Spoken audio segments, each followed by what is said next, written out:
Yo, yo, yo, and welcome back to the Banter Boys podcast. My name is Sanji. With me is Chris. How you doing, boy? Welcome.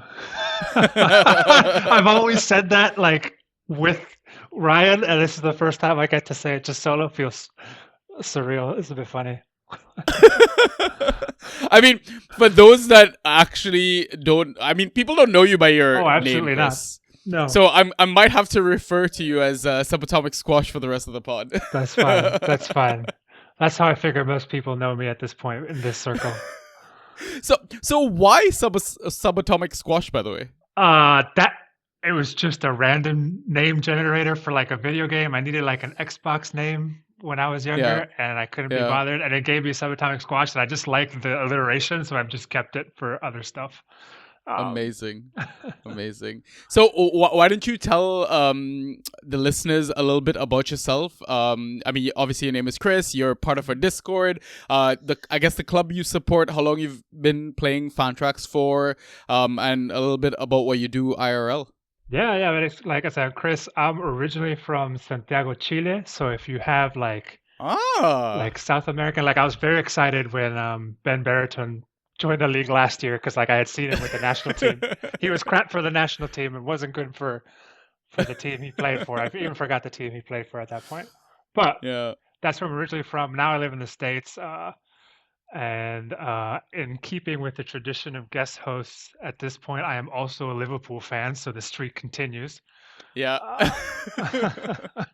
I've been doing fan tracks. This is only my second year. My first year was last year. I just in the home league, and I found everybody I found you through the Key Pass Collective podcast where they hosted your inside tracks.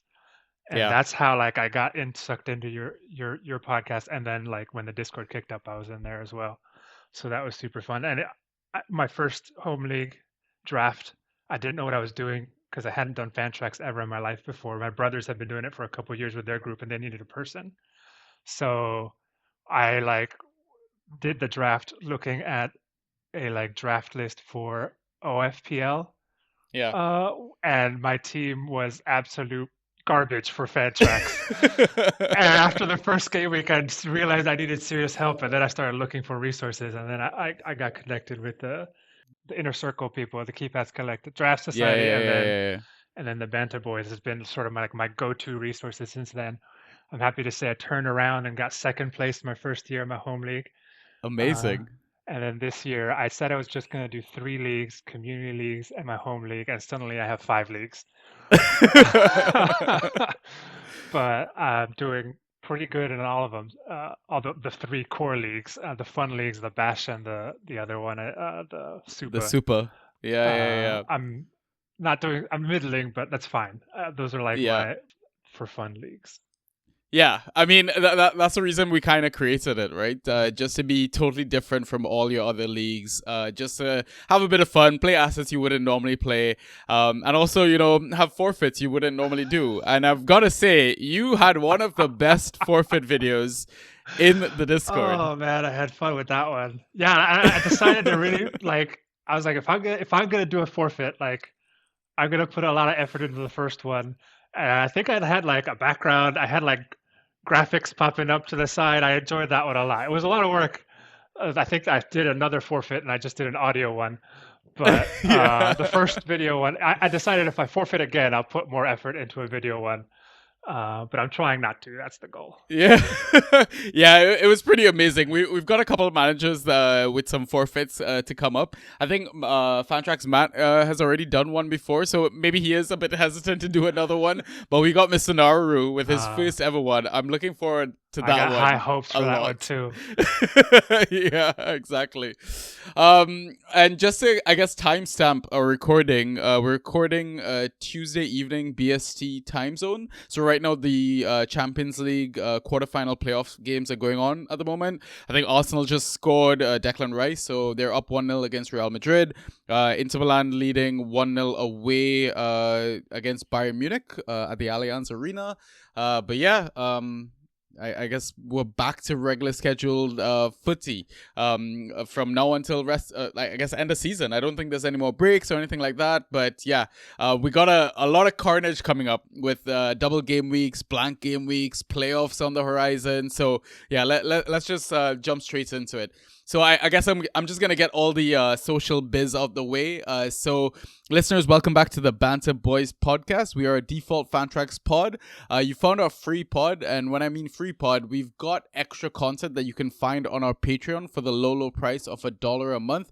You're more than welcome to donate more if you think we're worth it. But in terms of the free content that you're going to be listening to tonight, the typical format for these pods is that we have two halves. In the first half, we go through a data dump. So we discuss the default scoring categories of the previous game week, which would have been game week 31. Then we jump into our league updates segment. So we catch up and see, how we're doing in our leagues, IGL, DPL. And this is going to be a bit of a fun one because we're playing each other next in the DPL as well. Yeah. I swear I didn't plan it this way. I swear to God. Looked, I was like, who am I playing? I was like, oh, this can't be. And the worst part is it's like a meaningful game for both of us because it's like... Yeah, it's really tight at the top of the table, but we'll get to that very soon. And then we take our halftime pint, and then after the break, we jump back into the pod to answer questions that we get from our lovely Discord community. But before we continue, what I'll get Ross to do is quick social plugs. So Ross, please do that right here. Yeah, for sure. So you can message us on Twitter and Instagram. Our handles @BantaB. On Discord, in the Draft PL channel, Banter Boys, #6585. On Reddit, /Banta_Boys. You can listen to us on Spotify, Apple Podcasts, Google Podcasts, SoundCloud, and YouTube, all under the name of Banter Boys. Hopefully you've listened to Ross. If you're listening to us on Spotify, if you don't mind going to our ratings page, give us a 5-star rating. We truly, truly appreciate it. And if you've already given us a rating, go get your partner's phone. Go rate us from your partner's phone or your brothers or your sisters. Because we're trying to get the 100 mark before the end of the season. And same thing on YouTube as well. If you're listening to us there, if you're not already subscribed or following the channel, please do so. And if you already are, please hit the thumbs up button. It helps us out massively. But that's all the boring biz. I think let's just jump straight into the pod. Ay, ay, ay, ay, ay. Fantasy with the Banta Boys. Alright, so we're going to start with the data dump. Looking back at game week 31, as always, we're going to start with key passes. The highest number of key passes recorded was 6 by Callum Hudson-Odoi, also known as Cho. 5 key passes then by Ait Nouri from Wolves, and then 4 key passes by Enzo Fernandez and Nico Williams. Thoughts, Squash? It's first thing it's just the Forest assets. I didn't think it was that high of a game. In fact, they ended up losing. But yeah, I was happy at least that I picked up Nico Williams a couple weeks back. So that was a nice upside for one of my teams. Yeah. But and then at Nuri there, I didn't catch the Wolves game. But I know that several of their players come up on future categories too. So he had a game too. Yeah, I mean, I'm chalking that down to like they're playing Ipswich. Ipswich was like, it's like a must-win game for them at home, so they would have probably just gone gung-ho, took the early lead, but then Wolves also, it was a must-win game for them, right? Just to kind of increase the gap between them and the relegation teams. They got the job done. With Cho and Nico Williams, I'm kind of chalking that one down to the fact that Aston Villa basically rotated a lot of their back line and a lot of their team in a sense, because these fixtures are kind of sandwiched around the Champions League fixtures, which Aston Villa are definitely trying to prioritize. I mean, they're still in the FA Cup as well, so yeah, I mean, it was a very end-to-end game, I want to say, because Forest could have easily gotten a point. I think Villa were maybe a bit lucky to get the win in the end. And then, finally, Enzo.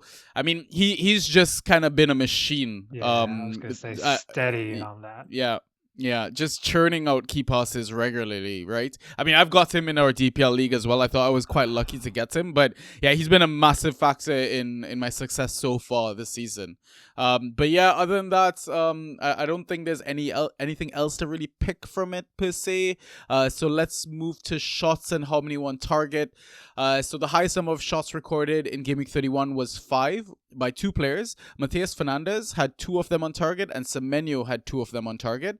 And then there were 4 shots attempted by a long list of players, so bear with me, it's going to be a bit of a mouthful, but I've kind of grouped them together based on clubs. So 4 shots attempted by 2 Wolves players, Ait Nouri with 1 on target, and João Gomes with 0 of his 4 on target. Then Anderson, I believe this is the Nottingham Forest one. I probably should have wrote the first name just to make it easier for me, but obviously I didn't. But he had 0 of his 4 on target. Asensio from Aston Villa had 2 of his 4 on target. Bowen from West Ham had 1 of his 4 on target.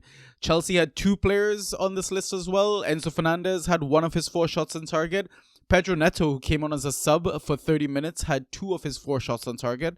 Iwobi, who had a monster game, had 3 of his 4 shots on target. And then finally, Marmoush from Man City had 3 of his 4 shots on target. Thoughts, Squash? Oh, I'm just every time I see Iwobi, that's triggering for me. I know it's for you too. That we Yeah. both benched him. Me and my home league cost me a win, and it's just he had such a good game, and I just didn't trust him. Yeah, same, to start. same. A lot of people didn't. Like even when I was chatting to like the TDS admin as well, like everyone was kind of on board with benching Iwobi. I mean, you look at the past few games in terms of the points returns, they were horrible, and typically assets struggle to score points against Liverpool. But I don't know if it was a bit of an oversight on our part seeing Curtis Jones in right back again, because that's where Liverpool really, really struggled all game, at least the start of it, right? Until Connor came in, and then it sort of changed. But yeah, I agree. Yeah. And I'm a little bit excited about Neto just because I'm wondering if he gets another shot to start. If that because he did pretty well in the limited minutes he played, but I didn't quite catch if he's earned a spot. There's so much rotation in the Chelsea side that I don't know what to think.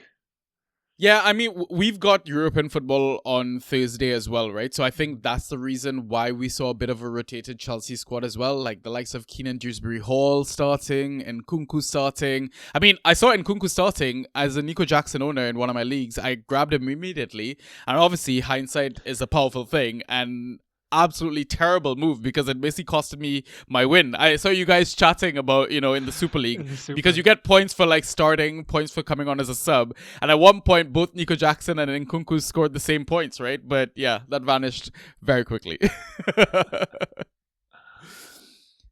Any other names out there that kind of catch your eye a bit? Yeah, it's the same story with the key passes, I guess. With the key passes, you get the shots at Nuri and Gomes. I could have used Gomes to be on target, to be honest.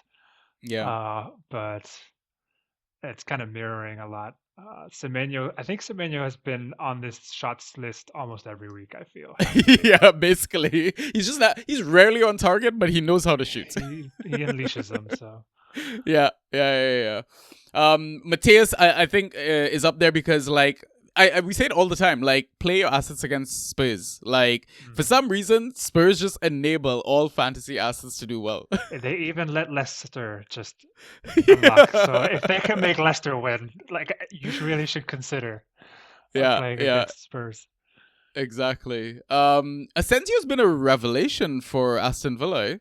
I just wish they played him more. Like it's so hit and miss when they play him. I really want. I didn't manage to pick him up anywhere, but I really wanted him on my home league, where I had a shot at getting him. But now I'm kind of thankful that I don't have to deal with Aston Villa just super rotatey lately. Yeah.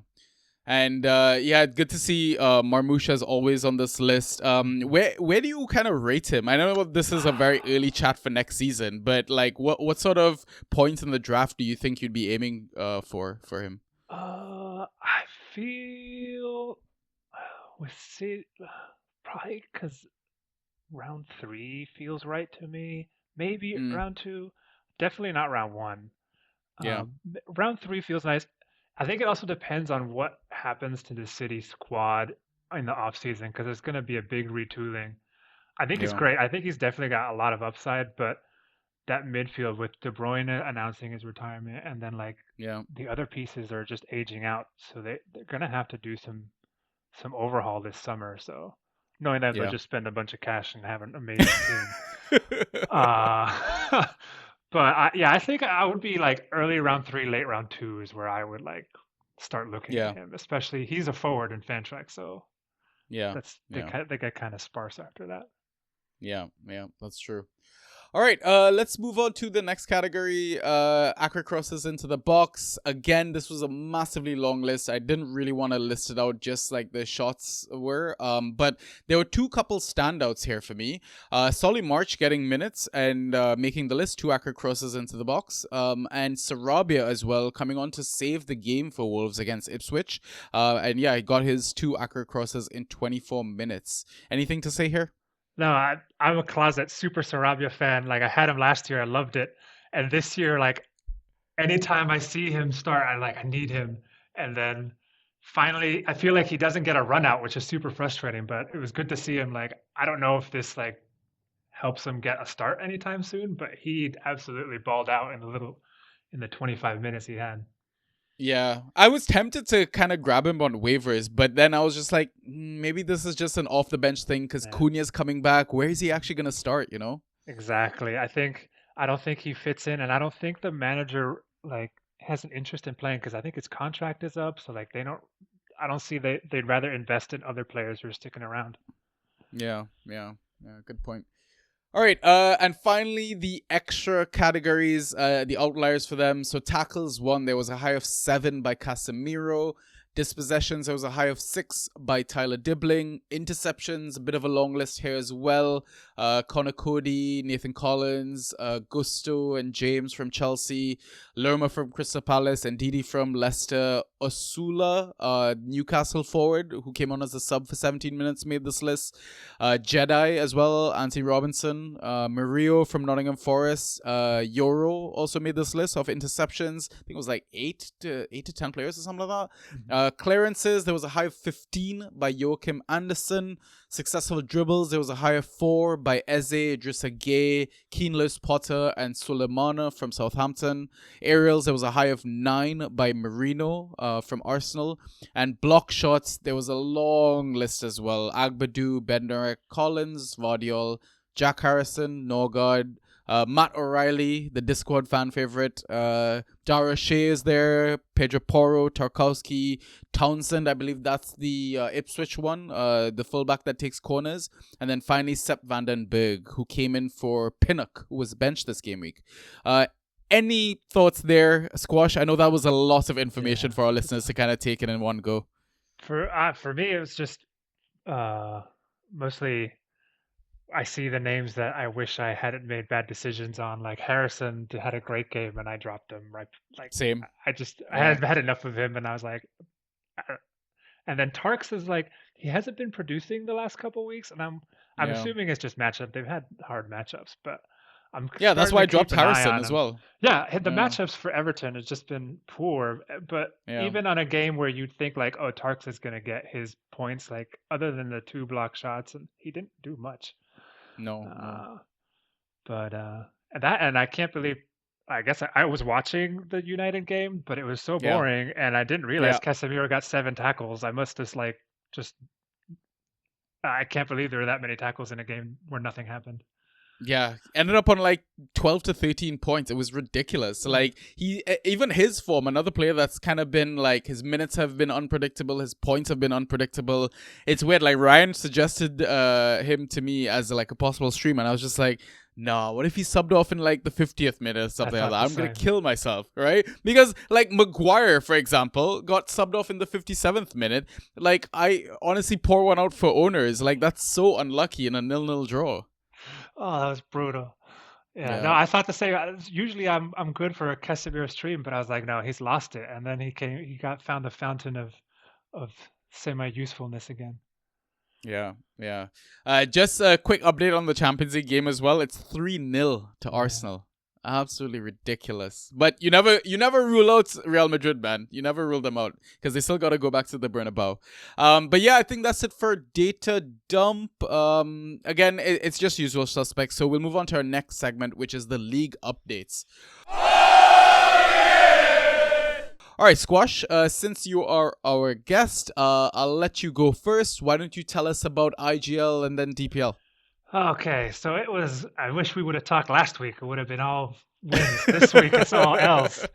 But on IGL I lost, and it was just miserable. It was 74.5 to 108. I just had nothing on there. I'm still hanging on to third place in that league. But this week I just made a bunch of poor decisions, and I ended up getting jammed up at the end. It was just like the rotations caught me off guard with teams. It was just like a confluence of perfect bad decisions. Yeah. And on DPL, it was a lot closer, but it was like a close match between two low-scoring teams. I lost 70 to 75.75. And really, in hindsight, like that was my chance to keep that third place buffer from you, and I lost it. But I also think this league is so hard for free agent pickups. I think I've been running 4 subs. Like I've had an open bench spot for like the last 5 weeks because there's no one worth me like stashing even. I kind of just use it as my flex spot, but so that's been a tricky one.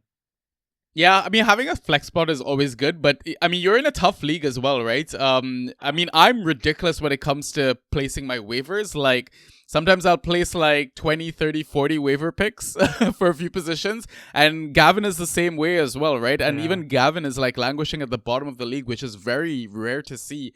One of the old tedious writers.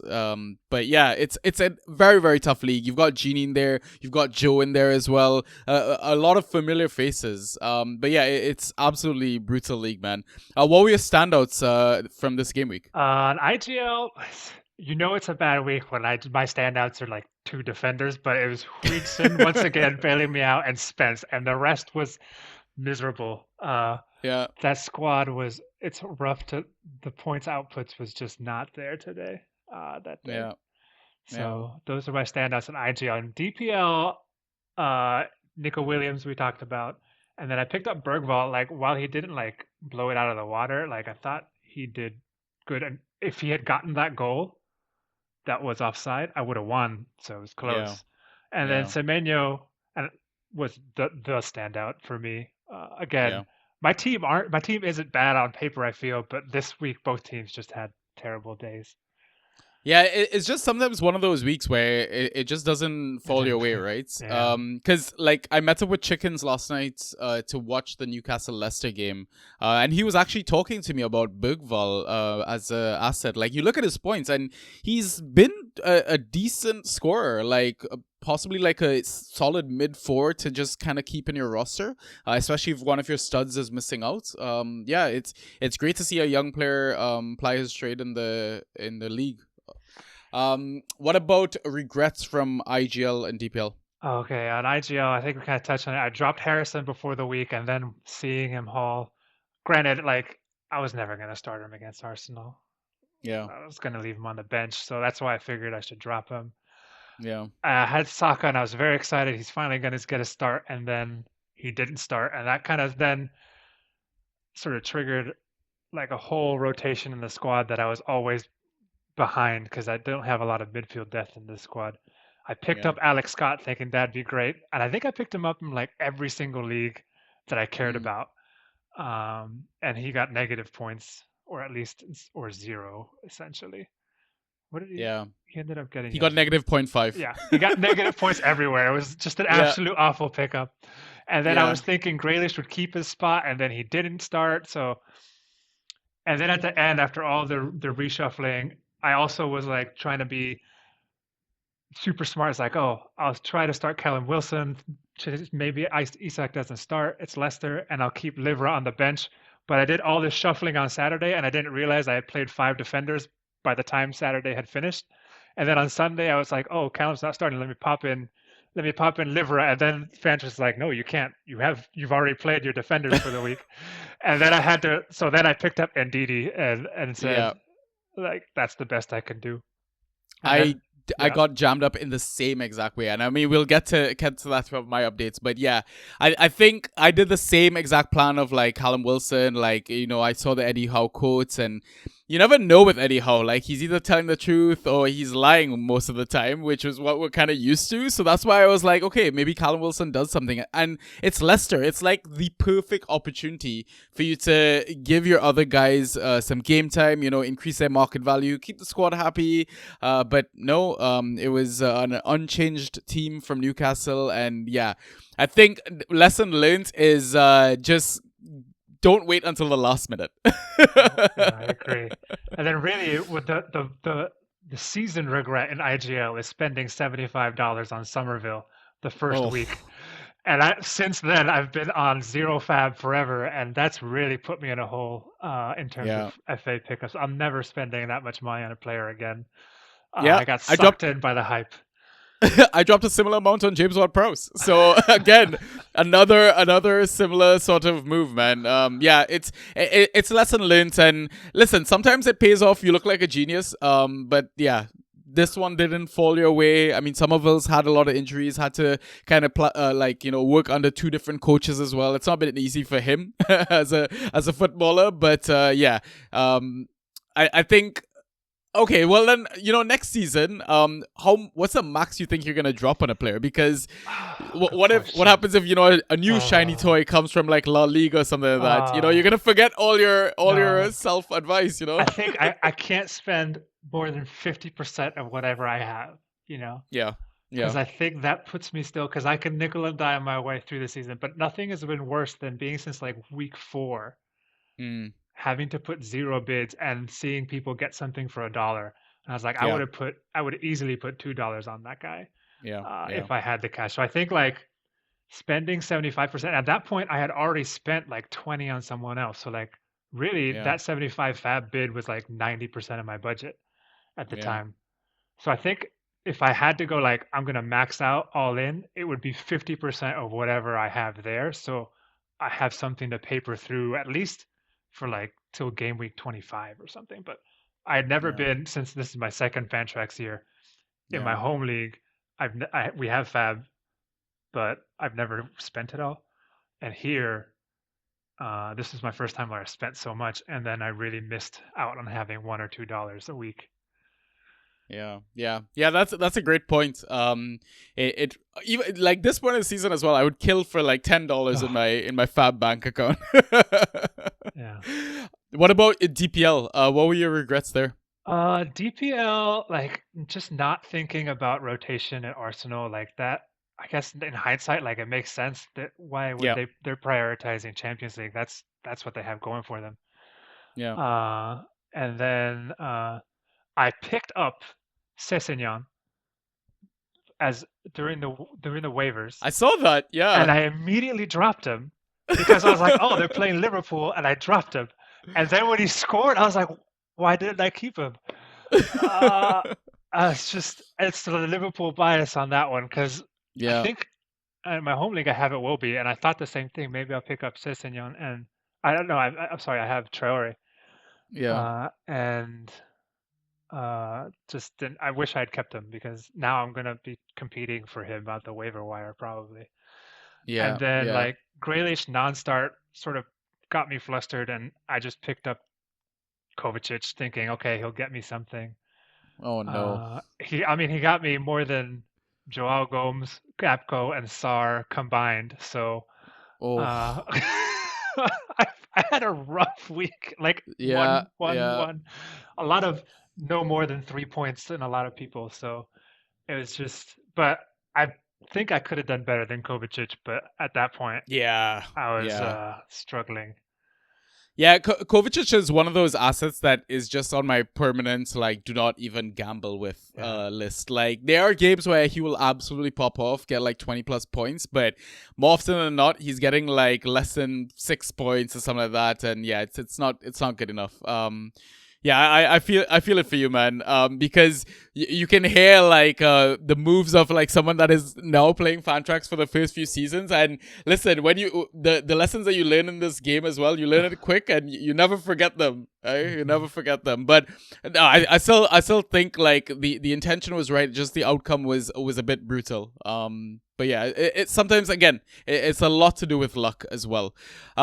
What about waiver pickups? I know DPL would not have cleared for us yet, but IGL, did you make any moves there? Yeah, I did as Sessignon in IGL, and I picked up Neto just on speculation that he'll like start. Oh, Pedro Neto. Yeah, he was available in my Oh waivers. wow, that's amazing. That's crazy I know, that I he was was very still excited available. Yeah. and then I think and like I said, I have 0 fab, so I got him yeah. for free. Yeah. So I'm hoping he plays against Ipswich. And then I dropped Scott after Yeah. Makes sense. burned me. Yeah. That was it. And Yeah. Ndidi, Yeah. which man, that was tragic. Yeah. It did provide the banter because I couldn't start Livra in the Discord. So I said I needed 30 points, so it didn't really matter at that point Yeah. whether Livra was Yeah. going to score 30 points. And DraftFi did say he would eat his hat if Livra scored 30 points. And within 30 seconds, Livra had that assist. So we were on hat watch to see if he would eat his hat, but he did not score 30, so I don't regret it that much. But I dropped him, so we're gonna need to. Sorry, go ahead. No, those are the 2 moves I did. We're gonna need to make an edible hat, I think, for our group. Because all these claims of I'm gonna eat my hat, one day it's actually going to come true, the bet or whatever. And I would like to see this hat be eaten. But yeah, obviously edible hat just to make it happen. You know? What are your roster concerns though for both your leagues at the moment? Okay, so man, we got concerns after this week. Let's see. For IGL, I had Christie as like my steady Eddie, like high upside, and I lost him. At one point in my IGL, I think I had like 6 Bournemouth assets. It was kind of ridiculous. And slowly, one by Holy. one, they've been peeling off my squad. Christie was Yeah. one of the ones I wanted to keep because I have Tavernier. He's injured. I've Yeah. somehow in this squad, I've called it "Oops, all defenders" because I have 7 defenders. But they're all to Holy. me great defenders. I have Huitzen, I have Livra, I have Milenkovic, Sessegnon, Yeah. which I just picked up, Spence, and Wan-Bissaka, and they're all good, and their matchup. So, but that's too many defenders because now I need Yeah. midfield. My midfield depth is Grealish and Sade is what I'm putting out right now. Saka, assuming he starts, and then Tavernier's injured. Yeah, you need some mids, man. I need some mids desperate. I have so many defenders. I need to see if someone needs defenders. Yeah, My forward and I line's mean, okay. Yeah. yeah, probably give up some of your top performing defenders, right? Like your Huysens, your Wan-Bissakas, because you're gonna need to give up value to get value. Yeah. I'll have to look at that. It's too. Yeah. There's not much in the waiver wire on the mid depth, so that's where I'm kind of hurting. I'm gonna have to see if I can swap out some of these defenders. In my brain, though, Sessegnon is playing out of position, so like I see some upside to keeping him. Yeah. If he keeps starting where Traore should be starting. Yeah, I mean, he talked about it in post-match interview. Like, he's been so used to playing, I think, in a defensive role, like during his time at Spurs and stuff like that. But I mean, lest we forget that he used to be one of the top scorers for Fulham during his first stints at the club. So, I mean, if Marco is planning to play him in that more attacking role, then maybe he might be able to nail something down. It's just that, like, if they do concede goals and stuff like that, you know, you're gonna get your -2s and stuff like that. But yeah, I mean, it's definitely something to kind of consider, especially if Traore is not able to get his spot back. What about DPL? DPL, I've been relying on my like midfield spine of Saka and of sorry, not Saka, wrong league. I've been relying on my midfield spine of Gordon and Odegaard as like steady eddies with upside. Odegaard has had kind of an up and down season. Gordon's been great, but he's injured. And now I'm seeing rumors where like his injury's like worse than what they thought. I was reading yesterday that he still hadn't trained, and that sort of puts me in a spot because I really don't have good like producing. Like my other midfielders are Kovacic, which we talked. I'm definitely going to drop. Bergvall, I like. I think he's got potential if he starts, but then I have Joao Gomes and Grealish. Like, it's dire. Yeah, I mean, I probably shouldn't help you here, given we're playing each other but you next should game give me week. your But best advice. And then, yeah. like, exactly, just full disclosure, that one I picked up Grealish when you posted the lineups. I was picking up Grealish, and then you went back. Yeah, and he was not available, and I was like, God damn it! Yeah. And he scored that game as well, He right? scored that game, I was picking him up in all my leagues, and I didn't realize you were posting the stuff at the same time. Yeah. I mean, listen, I would have probably done the same thing. At that point, it's a bit cutthroat when it comes to lineups and stuff like that. And I don't think Grealish would have made a difference because I think I lost that game week by like 50, 60 points. I think it was one of those game weeks where, you're just kind of meant to lose regardless of what you try or what you would have thought of. So yeah, it is what it is. But I think like in terms of like, yes, even though you're playing me and stuff like that, I would probably the thing is, Joao Gomes, like, he doesn't score well, but then you look at the fixture, he's playing Spurs. And like we said, players always score well, right? But in terms of Grealish, like, you never know if he's going to start or if he's going to be on the bench. The good thing is that it's the first game of the game week, early kickoff. So if he's not starting, easy drop. Right? Exactly. And then you worry about it later. The thing is, like, I would say, obviously, maybe you consider stashing Grealish because then Man City have the double game week in 33. But I think we're at that point of the season where it's not like you're trying to play a marathon. You're sprinting. You're literally trying to win every single game week, right? So it's really like just trying to get the win for this game week and let's focus on the next one after that or whatnot. But it's gonna be a tricky one. I'm not gonna lie, right? Because I looked at our matchups as well. Like, we've got a few double game week assets here and there. You have more though. You have more. So yeah, I've got like the Munoz and the Eze. I think you've got the Sar. I think you're very unlucky with the Gordon injury. I was banking on him for the double game weeks. Yeah. So unless you can maybe try and do a trade, because I know like there was a trade that was done in our community. I think was it Livramento for Gordon? I think somebody was just trying to get the win for last game week. And I mean, maybe the gamble is going to pay off in the long term, especially, you're mentioning that Gordon's injury is probably more severe than they're letting on initially. So yeah, I mean, maybe you need to try to do some trades. And the thing is, the best place to kind of bounce ideas off is in the Discord, right? Mm-hmm. The boys are always more than happy to kind of help. All you got to do is, show up, post your team, this is what the dilemma I'm facing. And I mean, listen, if you mention you're playing me, I'm pretty sure everyone is gonna try and help you. And my only other concern on that league is that Gapco, I don't think he starts. I think DS will start. And my other forward on the bench is Chris Wood, who I don't think he's ready, right? I haven't heard of. I mean, I think he has a solid red flag, but yeah, there's no like solid news about like him returning to action and stuff like that.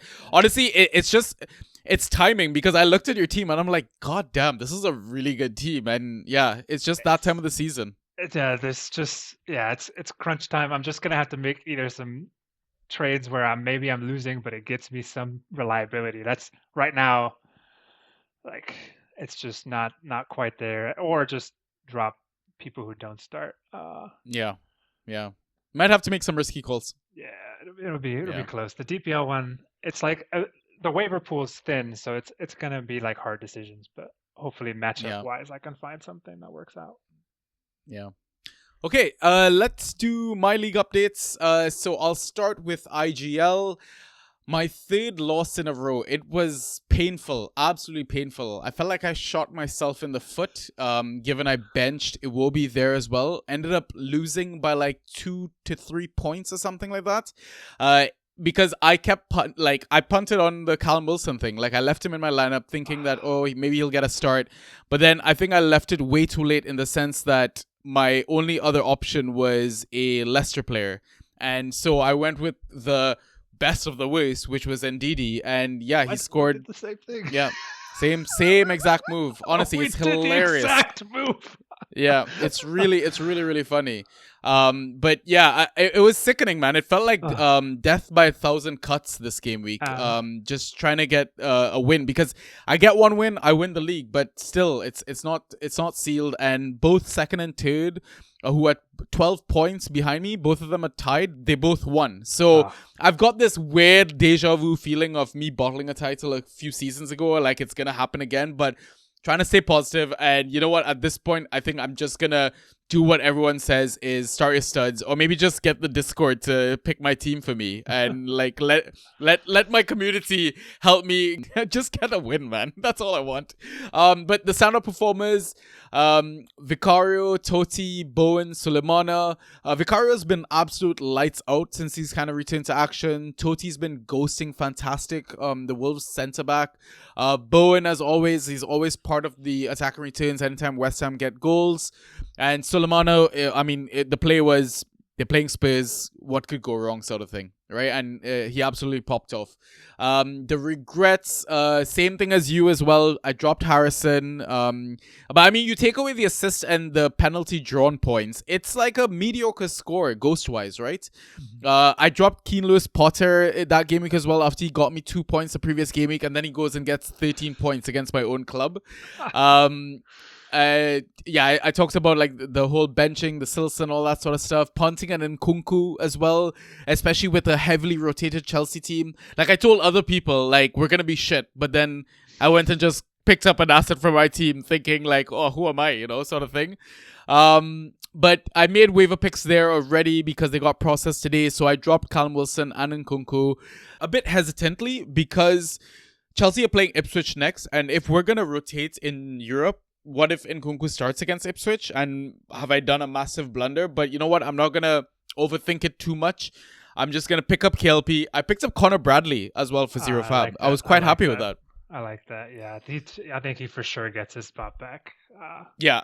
I mean, Curtis Jones isn't a right back. Let's be honest. Yeah. No, he's not. And Connor Bradley makes really advanced runs that not even Trent wasn't doing. Like Trent will sit back but like Bradley gets stuck in for like offensive upside, so I really like that pickup. Yeah. So and hopefully, yeah, exactly, right. Hopefully it works out. In terms of roster concerns, I was just worried about the likes of my Southampton assets like Sulemana and Bednarek, both two top performing assets under Juric, but he's been fired. A bit of a bizarre sacking, I want to say. Like they waited until it was confirmed and then got rid of him. Like weird. Maybe they're planning things for the championship and they've got stuff up their sleeve. I talked about the Nkunku possible regrets, but also a lack of double game week assets for this game week. Because I think I've only got the likes of Chris Richards, who's still a bit of a doubt, and I think my opponent, I'm just pulling it up right now. He's got Tyrick Mitchell, Joelinton, and Jean-Philippe Mateta. So it's a little dicey. That's a close one. Yeah. In terms of DPL, I got the win there, 110-60. Standout performers, Henderson, Munoz, Eze, Enzo Fernandez, Brennan Johnson as well with his brace and assist for the penalty that he drew. The regrets there, I mean, obviously, even though I won by a massive amount, like, points for could decide a lot of stuff in the end. But benching the likes of Iwobi and McAllister over the likes of Gundogan, Callum Wilson, and Enciso from Ipswich. Again, I also dropped Harrison from this squad as well. But I mean, you look at my midfield in this league, it's actually ridiculous. Like, I've got legitimate like benching dilemmas or headaches on which asset to start, which asset to play, sort of thing. But I mean, it could be a lot worse. Waiver pickups didn't happen. They're happening on Thursday. But like I mentioned, we're both playing each other. In terms of my only concern for this roster is just the forwards that I have at my disposal. I think I've only got Brennan Johnson and Pedro Neto, both who are susceptible to rotation. So I've been trying to do trades on the side and stuff like that. I haven't managed to get anything good enough, but I'm going to keep trying. So if it looks like I have a totally different team come the weekend, I apologize in advance. No, I just think your midfield like all came to form right when you needed them towards the end here. Like Eze, Fernandez, even McAllister's having great games here and there. I don't know. I'm jealous of your midfield where mine sort of started hot and been sort of coming down.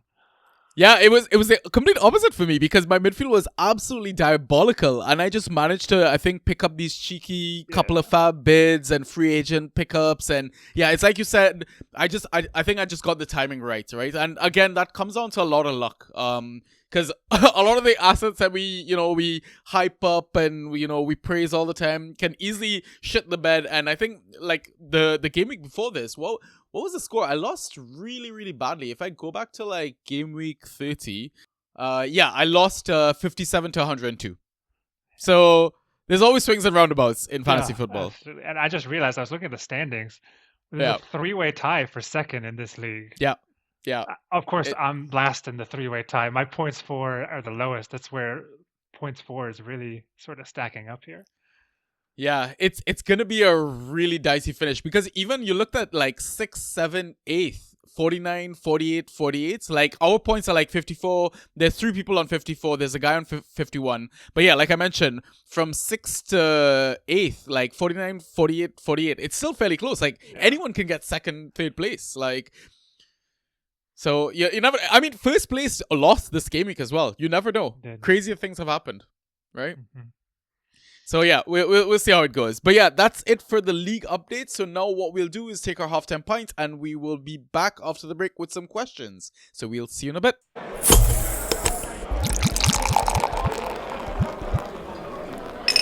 And we are back.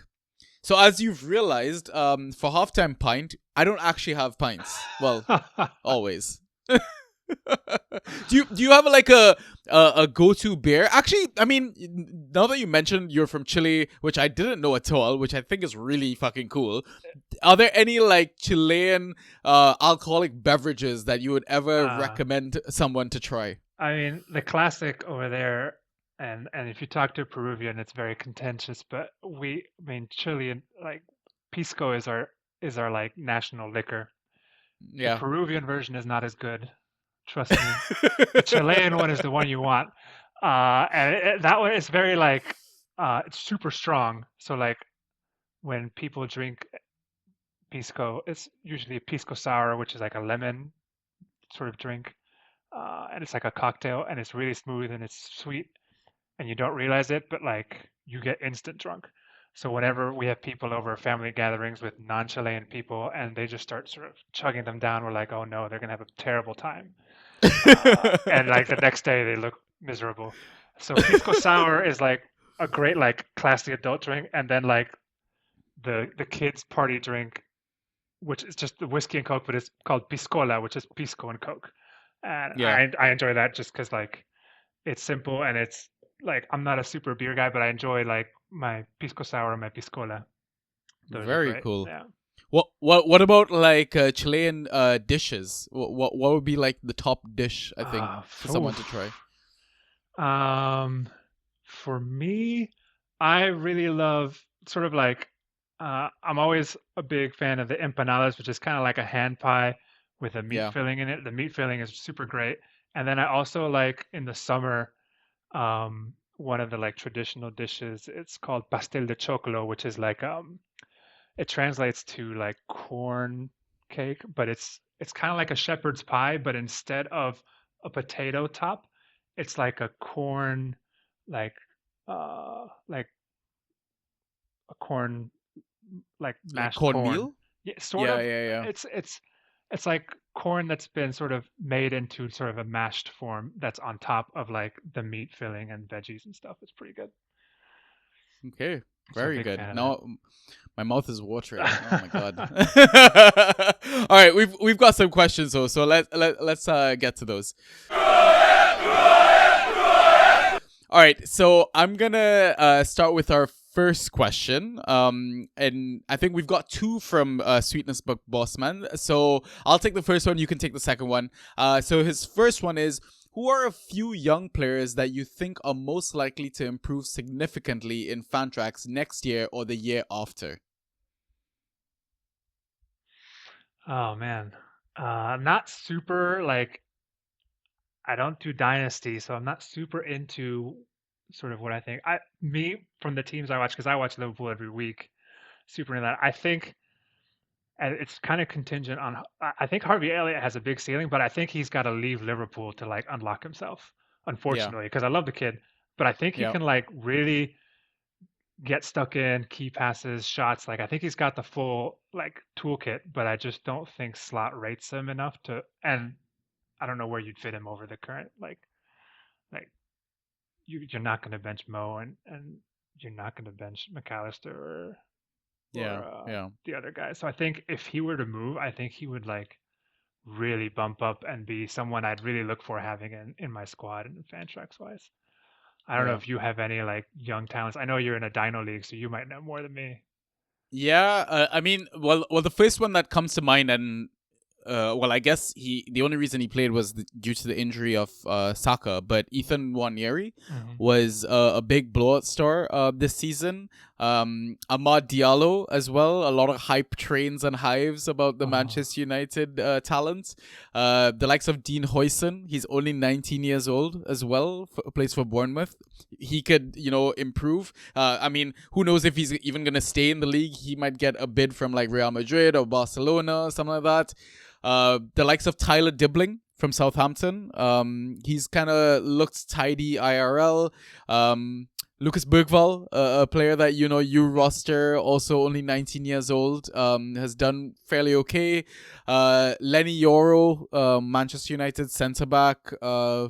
Matthias Tell, Spurs forward as well, who's on loan. I don't know if they're gonna sign him permanently. There's a kid at Chelsea as well, Tyreek George, who I owned in Dynasty at one point, but I kind of sold him. I mean, but the problem is like the kids at Chelsea, we always discover talents, but they never end up staying at Chelsea. They do great other places. Yeah, exactly, right?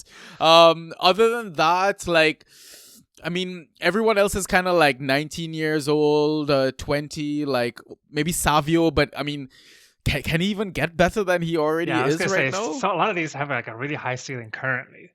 Yeah. But I don't think I'd go higher than that because now it feels like the average age or a good age is like 21 to 23. And back then, 5 to 10 years ago, we'd have been saying, who is this kid? But now they feel old at this age, right? So Yeah. I think those would be some assets to kind of look out for. But yeah, do you want to take Sweetness's next question? Yeah, so Sweetness McBossman goes, this is a play on Andrew's old question, but if you were to build a Fantrax player using entirely fictional characters from movies, books, or TV shows, which attributes and traits would you pick? Oh, this could be an entire podcast, to be honest. I mean, we gotta pick a formation. Do we just go standard 4-3-3? I mean, Liverpool is winning with that formation, right? So in net, I mean, who do you go in terms of fictional characters to keep a ball out? Are you into like anime and stuff? Do you? A little bit of anime, mostly like I've watched some anime, not a lot, but I know the common ones. Yeah. Well, okay. Why don't we do this? Maybe to keep it simple, let's. Are you a Marvel fan by any chance? Sure. Yeah. Yep. So why don't we stick to like the Marvel universe and pick characters from there to build us, I guess, a lineup. So for me, the first person that comes to mind for a goalkeeper would be like Mr. Fantastic. Oh, with the stretchy arms, yeah, that's a good one. Yeah. Can't He get can past expand that. his body, block the entire goal potentially. I mean, that's probably cheating, but yeah, in terms of like reaching anywhere, yeah, I think Mr. Fantastic. Who would you go in terms of like some defenders, I guess? If I wanted like a big center back, I'm gonna go a step outside the Marvel universe because I had this written down. But if I Yeah. wanted like a physical presence in the middle, I'd Chewbacca, slap him in there. Nice, He'll very just nice. body you. He'll get all the Yeah. aerials you need. That's what I'm looking for in a defender. I love that. I'd probably throw the Juggernaut from the X-Men Oh, that's a good one as too. his partner. If you want somebody that's just massive and is just gonna break down walls and stuff like that, yeah, just an absolute unit at the back. No speed what in about our back line so far? This is just we just got big old beefcakes in the back. Yeah, basically. What about I guess our fullbacks? Oh, good question. I think for fullbacks, I want some like Someone with accuracy, I guess. yeah. So maybe like There's, like- Deadeye, isn't he like Hawkeye. Hawkeye? Yeah, Maybe. yeah. He could be a fullback potentially. Yeah, I like that. I like that as a shout. And then I guess, would you want someone with like speed or stamina or something to be running up and Yeah, you down? need like a Iron Lung type guy where they just keep going. Quicksilver, I guess. I guess he's a speedy character. I Plus, don't know like if he he's has the not running; he's endurance. on his board all the time. So Yeah, we're good there. yeah.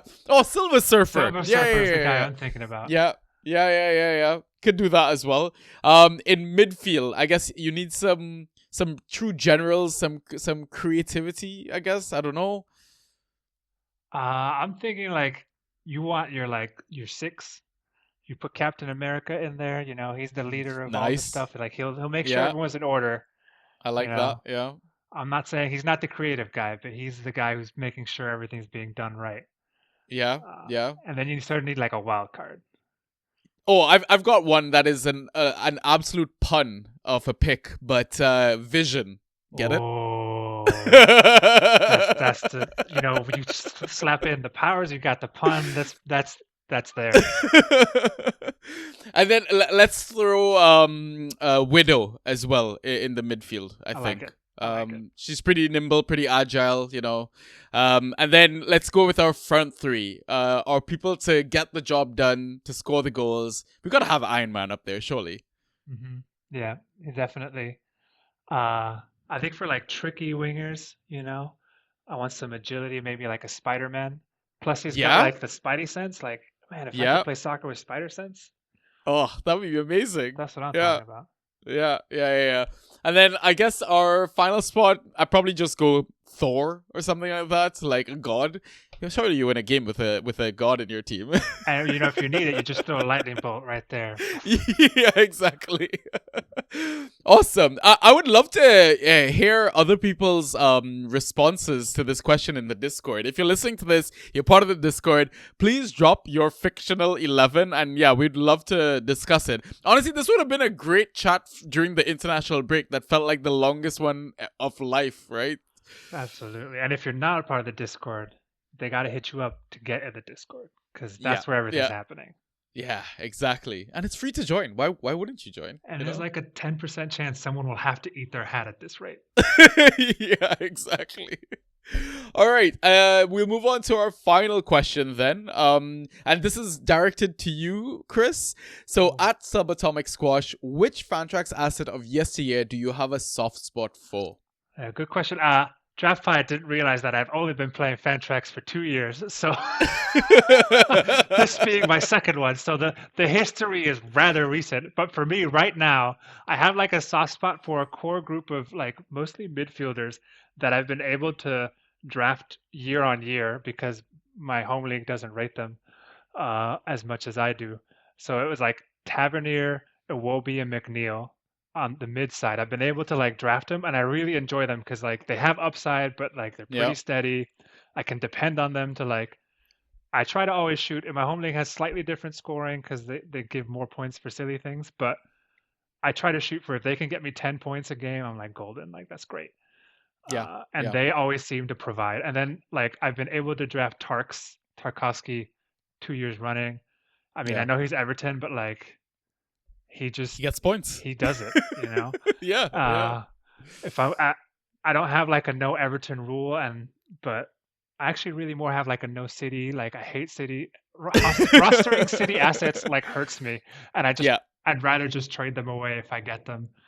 Yeah. And I always get burnt by rotation. So, but for me, like those are like I'm always partial to like Tab, Iwobi, McNeil. We're in the communities. I have a couple of those, and I just enjoy them. Like they're not like super flashy, but like I can depend on them. They're not super injury prone, but Yeah. this year Tab and McNeil have kind of been getting me. But Iwobi for sure, loving his breakout year this year. Yeah. The thing is, especially in like home leagues as well, I feel like a lot of managers that you compete with get distracted by like the top 6 clubs, and they're like, oh, we gotta get all the top 6 assets as soon as possible. But you realize like Fantrax is a different fantasy game, right? You want to get the star player from each of the clubs, and that's how you kind of build an absolute beast roster. Because Man City defenders are not to be trusted. I don't really like Arsenal defenders either. Actually, any of the centre backs from the top teams, they're all pretty trash and very clean sheet dependent, right? You want your Milenkoviches, your Tarkowskis, your Dean Huysens, your Tottis as well. Like, these are the assets that, you know, they're forced to do a lot of defensive work, and that's what kind of gets the points. And you don't need a clean sheet to get double digits from some of these players sometimes. But I completely agree. Even with the City assets, I hate drafting them. I hate rostering them as well. But it's like you said, if, you know, on draft day, a particular player of really good value falls to you, yeah, you might as well pick him, let him score, you know, some beast points for the limited games that he starts, and then trade him out on a high and try to get someone else who's more dependable, like you said, like an Iwobi that starts every single game, or almost every single game, and usually is the heartbeat to attacks from that Fulham team. But yeah. No, yeah, and that for me, I'm looking at my home league roster, and I think I don't have I have Salah this year, which I've been on easy mode. Oh, it's just absolutely like the last couple of weeks. It's fine. He's tired, but he's done me a service. I've pretty much wrapped up the league because of him. But like, other than Salah, I don't have anyone in the top of the table. Like, I have my Housens, my Robinsons, my Tarkowski. MGW has been good too. But like, I that's sort of been my thing. Like, on the home league, everybody goes for like the big 6, and I've been like taking these gems from the teams that no one seems to want. I had Milenkovic at one point, and I dropped him, I think, around the same time you did in one of your leagues. We've been making exact same moves all season, apparently. Oh gosh. You do the move and I do the move, or I do the move and then you do the move, and I feel the sympathetic pain there. But I wish I'd kept him in my home league. But same, buddy. Same. All right. Those are the questions, and that is the pod. Squash, it's been a fantastic debut on the pod, man. I hope you enjoyed it. I hope it's been you've been a lovely addition to our Discord community as well. You're an avid follower of our gift forfeits, even though you weren't a part of the league. Eventually you fell into the league as well. But yeah, we have a lot of fun in that Discord space. Oh, love it. The Discord is a great place to be. Yeah, and the gifts and all the channels. Like, I don't post in all the channels, but I like to look at them. So it's been good fun, and I've had a great time here. So thanks for having me. Yeah, it's our pleasure, man. Before we sign off, do you have any final things you want to say? Any pieces of advice you want to maybe share with other managers? I feel like I don't have a lot of advice. Because I've only been doing this for 2 years. I mean, I gave my 50% rule, and I've been thinking back on what I said. I was like, that's some good advice. I'm gonna take it. And then, like, the only other thoughts is that, you know, I wish you the best in all the leagues except DPL. So I hope I get all your waiver bids are all sniped by my bids, and then I wish you the best after that. Cheers, buddy. I want to wish you the same, but I just hope we have a fun, fair competition. And you know what? Sure. Hopefully both of us end up in a money spot by the end of the season, right? That's right. That's what I hope for. In no particular order, second and third. Awesome. All right, listeners, thank you again for tuning in to yet another episode. Like Ross always says, have fun, enjoy it. We've only got a few more game weeks until the end of the season, and then summer's here. It's going to be sad times. But yeah, until next time, listeners, peace.